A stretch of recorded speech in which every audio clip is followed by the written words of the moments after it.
மலையாள திரையுலகில் நடிகர்கள் இயக்குநர்கள் மீது அடுத்தடுத்து பாலியல் புகார்கள் எழுந்துள்ள நிலையில் மலையாள நடிகர் சங்க தலைவர் மோகன்லால் உட்பட நிர்வாகிகள் அனைவரும் இன்று கூண்டோடு ராஜினாமா செய்தனர்.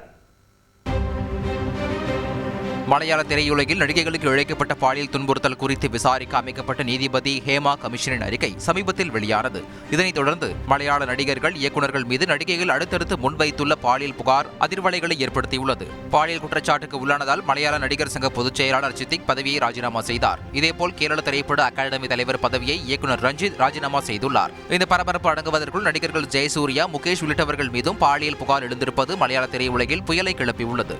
நீதிபதி ஹேமா கமிட்டியின் அறிக்கையை தீவிரமாக எடுத்துக்கொள்ள வேண்டும் என கூறியுள்ள நடிகர் பிருத்திவிராஜ், அதிகாரத்தில் இருப்பவர்கள் பாலியல் குற்றச்சாட்டுக்கு உள்ளானால் உடனடியாக பதவியில் இருந்து விலக வேண்டும் என வலியுறுத்தியுள்ளார். இந்நிலையில் மலையாள நடிகர் சங்கமான அம்மா அமைப்பின் தலைவர் பதவியை நடிகர் மோகன்லால் இன்று ராஜினாமா செய்தார். அவர் மட்டுமின்றி அந்த அமைப்பின் 17 நிர்வாகிகளும் கூண்டோடு ராஜினாமா செய்திருப்பது பரபரப்பை ஏற்படுத்தியுள்ளது. செய்திகளை உடனுக்குடன் தெரிந்து கொள்ள உடனே சப்ஸ்கிரைப் பண்ணுங்க.